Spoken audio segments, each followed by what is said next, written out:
The air in the near north side of Chicago hung thick and sweet with cheap caramel, spilled beer, and the damp chill promising a hard winter. It was Halloween night, and the narrow, gaslight-kissed streets of the district, a place where faded grandeur met the brassy pulse of 1,000 secrets, throbbed with costumed chaos.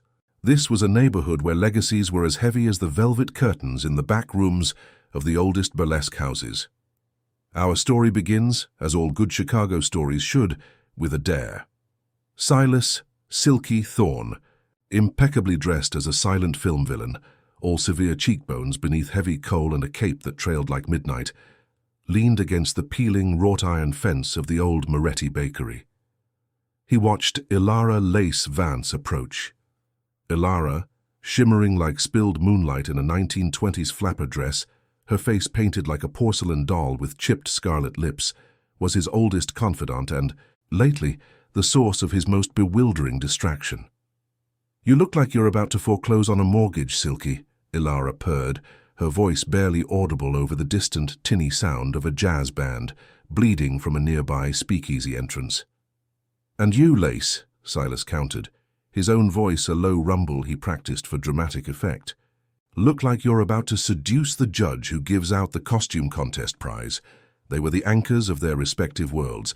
Silas, the heir apparent to the Thorne Syndicate, a legitimate, yet ruthlessly efficient empire dealing in high-end antiques and less officially favors, was expected to be cold, calculated, and marry a woman whose family tree was longer than his balance sheet.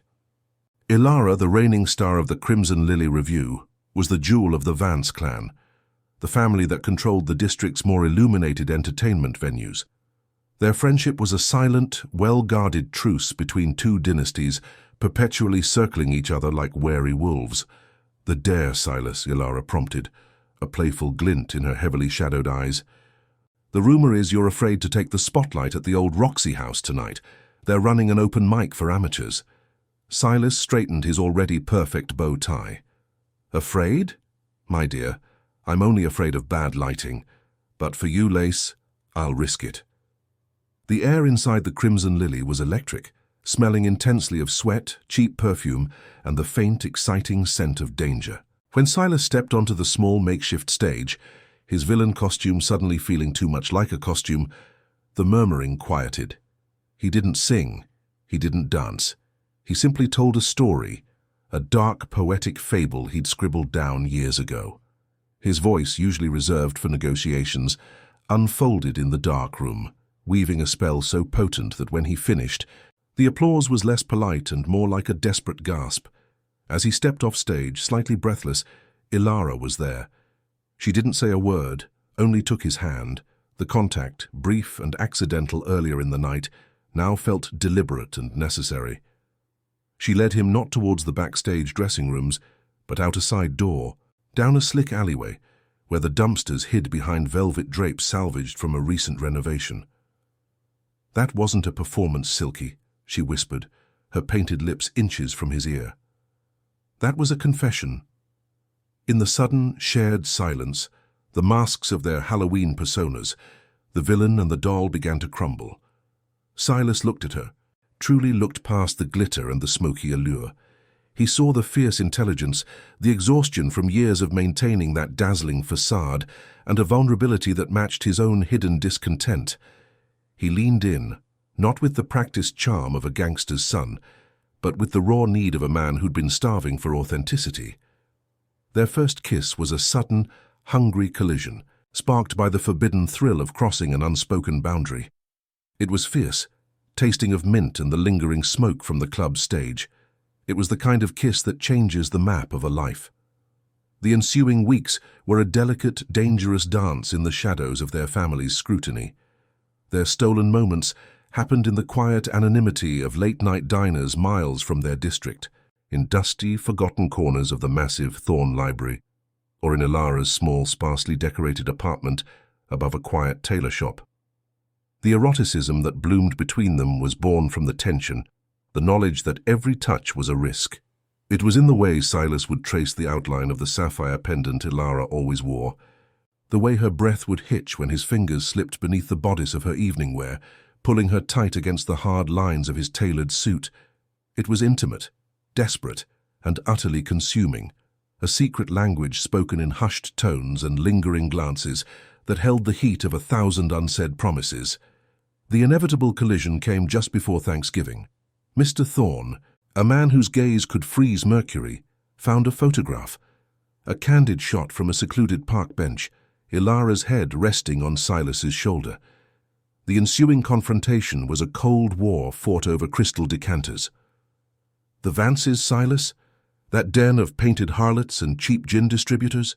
You shame this family name for a showgirl? Mr. Thorne's voice was dangerously low. Simultaneously, Mr. Vance, a man whose smile never quite reached his eyes, cornered Ilara in the backstage hallway. You think you can mingle with that Thorne ice? They think they're better than us. They look down their aristocratic noses at our art. You will end this, or you will find yourself dancing for pennies in some backwater town. The resistance was not just disapproval, it was systemic. Family loyalty in this part of Chicago was forged in iron and blood. Their respective families saw the relationship not as love, but as a political liability, a strategic weakness that the other side could exploit. Silas and Ilara felt the pressure constrict them. They tried to pull away, to honor the decades-old animosities that were supposed to define them. They went days without speaking, the silence in their own apartments louder than any argument. But the shared spark was now a consuming fire. The thought of settling into the arranged, passionless futures their families dictated felt like a life sentence in a beautiful cage. One rainy Tuesday, Ilara was scheduled to perform a new, particularly melancholic number. She stood beneath the solitary worklight backstage, the heavy sequins of her costume catching the faint glow. She was supposed to sing about loss. Instead, she waited. Silas walked in, not in a suit, but in a simple dark wool coat, his face set with a resolve that banished the last vestiges of the villain persona. He didn't need a cape now, he was the force of nature. "We can't do this anymore, Ilara," he said, his voice raw, her heart plummeted. "I understand, Silas, it was a beautiful—" "No," he interrupted, stepping close, his hands gripping her waist just above the satin corset. He looked her directly in the eye, and the intensity in his gaze was a more powerful erotic charge than any stage light. "I can't pretend I don't love you. I can't build a life on lies and propriety when the only truth I know is here. I'm done playing their game." He pulled her flush against him, a gesture so possessive and honest it stole her breath. "They can keep their antiques and their nightclubs. I want the messy, brilliant, heartbreaking truth of you. If they want a war, they get one. But they're going to fight us, not for us." The next morning, the old neighborhood woke up to a quiet revolution. Silas Thorne didn't show up for the family syndicate meeting. Ilara didn't report to the Crimson Lily. Instead, they were seen together, standing outside the county recorder's office, their hands undeniably clasped, a simple gold band glinting on Ilara's finger, a matching understated silver one on his. They had chosen each other over the legacy, the truce, and the feud. The initial fallout was explosive. Shouting matches, disinheritance threats, and public confrontations became the new flavor of the Chicago social scene. But Silas and Ilara had something their family's power couldn't touch, a united front built on a foundation that had survived a Halloween dare and the heavy scrutiny of their entire world. They started small, pooling Ilara's savings and Silas's small trust fund to open a small discreet gallery, Silas handling the legitimate business, Ilara curating the displays with an impeccable artistic eye that surprised everyone. It took years. The grudges of the Thorne and Vance families were slow to thaw, like the Chicago River in a hard freeze. But love, when it's real and fought for, has a way of wearing down stone. They remained the odd couple, the former syndicate heir and the dazzling showgirl, but now they were seen together, smiling, their connection as undeniable as the rumble of the elevated train overhead. The final truce wasn't called with a handshake. It was forced by the birth of their first child, a girl with Silas's sharp intelligence and Ilara's captivating smile. The sight of the Thorne-Vance bloodline continuing, not in conflict but in partnership, was the one thing both patriarchs couldn't deny. On their 10th anniversary, they returned to the neighborhood, not to the opulent ballrooms or the smoky clubs, but to the quiet, newly respectable street where their gallery now stood. Ilara, now simply elegant in a tailored coat, leaned into Silas, who was reading the paper with a contented sigh. "Remember that night?" she murmured, her fingers finding the familiar spot on his wrist. "The smoke, the dare, the awful vampire cape?"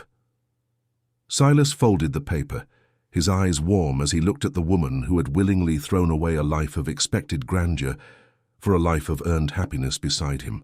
"I only remember the moment you stopped being the porcelain doll and started being my wife, Lace.